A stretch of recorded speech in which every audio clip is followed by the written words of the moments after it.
The glittering facade of Los Angeles often conceals the darkest of tragedies, and the aftermath of the chaotic altercation at the Bikini Bar has proven to be a devastating testament to this harsh reality. When Will Spencer unleashed his unbridled fury in the form of a violent punch to R.J. Forrester's abdomen, the initial shockwaves rippled through the immediate bystanders. However, the true horror of that single, impulsive act of violence remained hidden beneath the surface. Dr. John Finnegan's preliminary assessment of bruised ribs offered a fleeting, fragile sense of relief to the Forrester family, a temporary illusion that the damage was superficial and easily mended. But the human body is a fragile vessel, and the blunt force trauma inflicted by Will Spencer carried a much more sinister consequence. The narrative of a simple barroom scuffle has now been violently rewritten into a harrowing fight for survival, plunging the Forrester dynasty into an abyss of unimaginable terror and despair. The sterile, unforgiving environment of the hospital emergency room became the tragic stage for a nightmare that no parent should ever have to endure.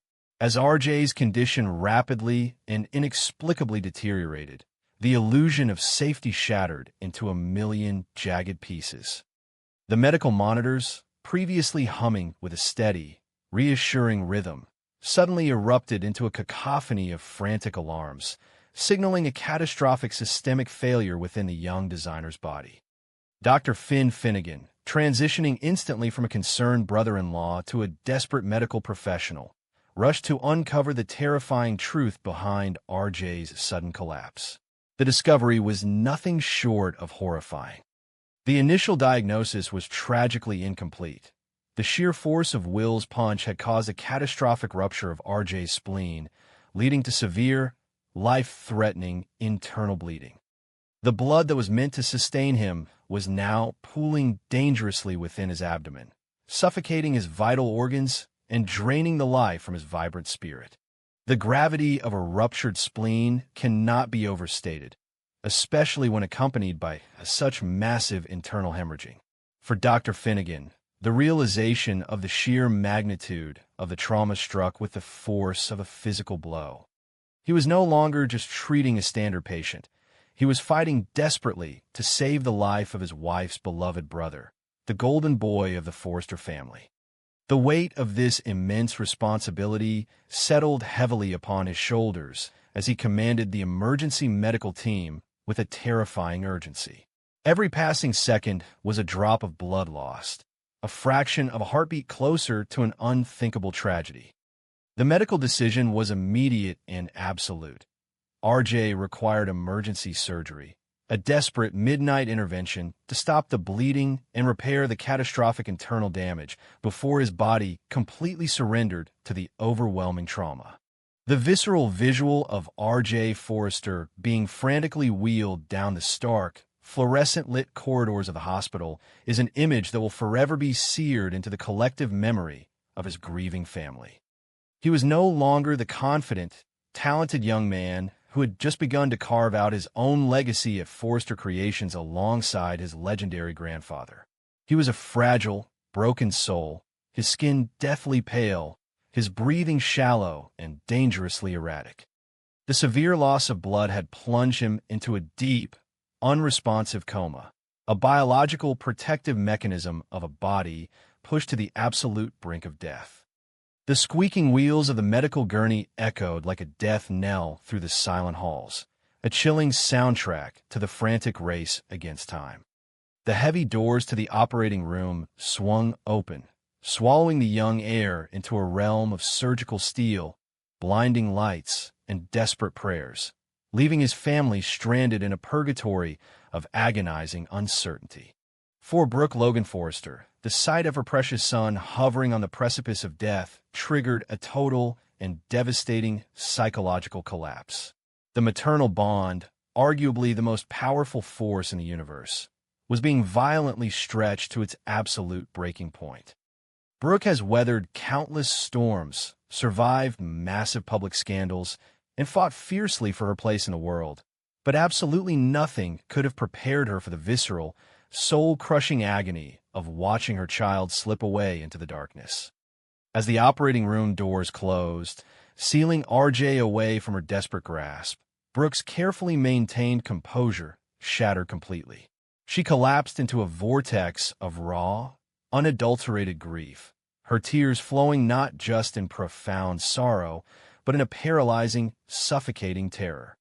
The vibrant, resilient matriarch was reduced to a weeping, trembling shell of a woman, her heart bleeding out alongside her son's on the surgical table. The heavy silence of the hospital waiting room was suddenly shattered by a sound that chilled the blood of everyone present, the agonizing, guttural screams of a mother whose child has been brutally stolen from her protective arms. Brooks' profound sorrow rapidly mutated into a venomous, all-consuming rage. Her cries echoed through the sterile corridors, a primal demand for cosmic justice, for retribution, for the universe to right this horrific, unforgivable wrong. Her fury found a singular, undeniable target: the Spencer family. She screamed for Bill Spencer to pay, her voice cracking with the weight of her absolute, unyielding hatred.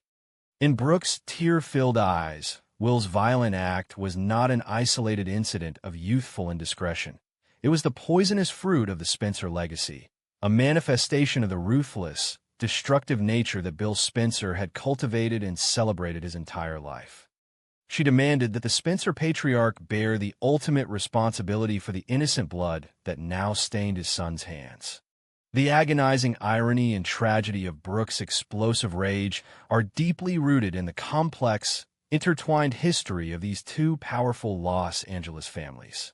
Brooke and Bill share a tumultuous, passionate past, a history marked by intense romantic alliances and bitter, devastating betrayals.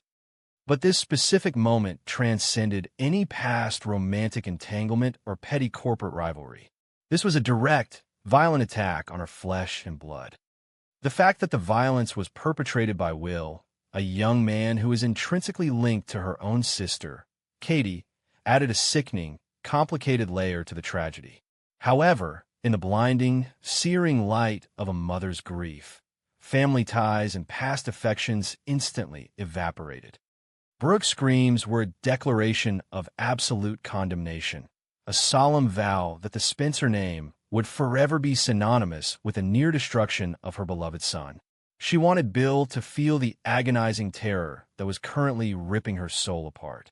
Beside the crumbling matriarch stood Ridge Forrester, a man fighting his own internal war of catastrophic, earth-shattering proportions. As a father, the primal instinct to protect, to avenge, to unleash a volcanic fury upon those who have harmed his child was completely overwhelming. Yet, as a devoted husband witnessing his wife's total emotional breakdown, Ridge was forced to suppress his own agonizing grief to become the immovable pillar of strength she so desperately needed in this dark hour. He wrapped his strong arms around Brooke, absorbing her violent tremors, his face a carefully constructed mask of stoic determination. But beneath that calm exterior, a terrifying tempest was brewing. Every muscle in his jaw was tight with restrained violence, his eyes burning with a cold, calculating fury that promised an unprecedented, devastating reckoning. Ridge was holding on to his sanity by a mere thread, channeling his monumental rage into a silent, unbreakable vow of absolute destruction. Ridge's internal monologue was a dark, relentless symphony of vengeance. He continuously replayed the haunting image of his son, pale and lifeless on the gurney, contrasting it with the arrogant, impulsive face of Will Spencer. The concept of forgiveness, of understanding, of mitigating circumstances was entirely eradicated from Ridge's consciousness. This was not a minor mistake. This was a brutal, potentially fatal assault on the future of the Forrester legacy. Ridge has always been a fierce, uncompromising protector of his family, but this violation crossed a sacred boundary from which there could be no return. He silently promised RJ that if he survived this horrific night, the world he woke up to would be vastly, fundamentally different. The Spencer family would be held fully accountable, not just in a court of law, but in the ruthless, unforgiving court of Forrester justice. Ridge's stoicism was not a sign of peace. It was the terrifying calm before a catastrophic storm. The horrific events of this midnight crisis marked the official, undeniable detonation of a full-scale, uncompromising war between the Forrester and Spencer dynasties. The historical animosity, the relentless corporate espionage, the bitter romantic rivalries, all of it pales in comparison to the actual spilling of family blood. The fragile truces and diplomatic peace efforts that have been meticulously constructed over the years have been completely incinerated in the span of a single, violent heartbeat. This is no longer a battle for market share, for control of fashion line, or for the strategic acquisition of a legendary diamond. This is a blood feud, an uncompromising war of attrition where the only acceptable outcome is the total subjugation and severe punishment of the enemy. The battle lines have been drawn in the most permanent ink imaginable, and the collateral damage across Los Angeles is guaranteed to be utterly devastating. The ripple effects of this tragedy will inevitably crash against the glass walls of Forrester Creations, adding a layer of profound chaos to an already volatile corporate environment. With RJ fighting for his very life in a deep coma, a massive void is instantly created within the company's creative and executive structure. Zend Forrester, who had just agreed to a fragile truce to work alongside RJ on the couture line, will now find himself navigating a grief-stricken, rage-fueled workplace. The timing of this life-or-death crisis could not be more disastrous, coinciding perfectly with Bill Spencer's aggressive, hostile expansion of the Logan brand. The Spencer patriarch, currently focused on corporate dominance and the acquisition of the hope for the future diamond, will soon be violently pulled into a personal nightmare that threatens to derail his entire empire. The boardroom battles will now be fought with the venom of a blood feud. For Bill Spencer, the impending realization of his son's violent actions will force a catastrophic collision between his ruthless ambition and his fierce paternal instincts. Bill has always championed strength, aggression, and absolute dominance, traits he undoubtedly tried to instill in Will. But the consequences of that unbridled aggression have now resulted in a tragedy that cannot be bought off, intimidated, or spun by a clever public relations team. When Bill finally hears the agonizing screams of Brooke Logan demanding his head on a platter, he will be forced to confront the darkest reflection of his own legacy. Will Spencer, currently unaware of the true devastation his fist has wrought, is about to face the terrifying, unrestrained wrath of the entire Forrester clan. When the heavy mahogany doors of the CEO's office finally swung open, Wyatt Spencer stood on the threshold, radiating an unusual mix of defiance and unwavering confidence. However, the air in the room instantly evaporated when the person trailing closely behind him stepped into the light. It was not Flo Fulton. It was not a corporate lawyer or a strategic ally.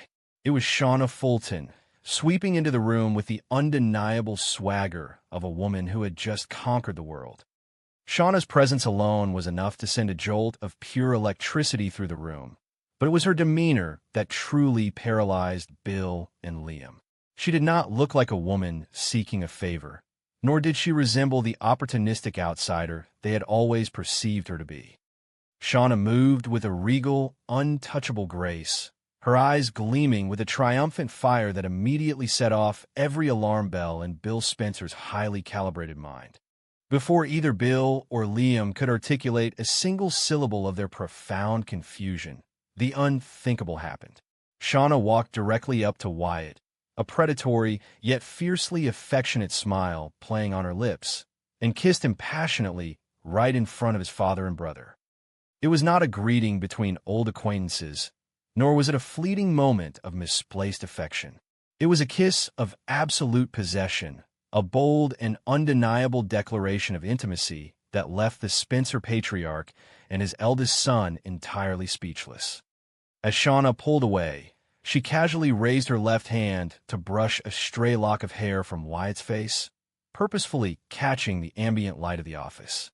There, resting heavily on her ring finger, was a massive, blindingly brilliant diamond ring. The sheer size and clarity of the stone practically screamed of Spencer wealth, a beacon of permanence that shattered the deafening silence of the room. Wyatt, standing tall and lacing his fingers through Shauna's, looked directly into his father's eyes and delivered the fatal blow to Bill's meticulously crafted reality. He proudly announced that he had not returned to Los Angeles merely to serve as a foot soldier in the Logan Brand's corporate war. He had returned to introduce them to his legal wife. Wyatt Spencer and Shauna Fulton were married. The words hung in the air like a toxic cloud, thick and suffocating. Wyatt had bypassed all family protocols, ignored the inevitable backlash, and secretly tied the knot with the very woman who had once orchestrated a fraudulent Las Vegas marriage to Ridge Forrester. The psychological impact of this statement was catastrophic. In a single, breathtaking moment, Wyatt had rewritten the entire hierarchy of the Spencer family, elevating a woman Bill despised to the highest echelons of their dynasty. The reaction from Bill Spencer was nothing short of a volcanic eruption. The absolute fury that contorted his features was terrifying to behold, a primal rage born of profound betrayal and a complete loss of control. Bill's mind raced through the sordid history of Shauna Fulton, her manipulative schemes, her desperate clawing for status, and her infamous deception involving Ridge Forrester and Brooke Logan. To Bill, Shauna was the ultimate grifter, a woman who had utilized every trick in the book to infiltrate the lives of the wealthy and powerful. The idea that his own son, a man he had groomed to be a titan of industry, had fallen prey to her machinations and given her the Spencer name was an insult Bill could barely process. He unleashed a torrent of venomous accusations, his voice echoing off the glass walls as he demanded to know how Wyatt could be so incredibly foolish, so blind to the reality of the woman standing beside him. While Bill exploded with righteous indignation, Liam Spencer was drowning in a rapidly rising tide of strategic panic. Liam had spent weeks carefully cultivating the launch of the Logan brand alongside Katie Logan Spencer, celebrating their global billboard success and the secret acquisition of Hope Logan's talents. The Logan brand was supposed to represent a fresh, powerful new era, a pristine empire ready to dethrone Forrester Creations.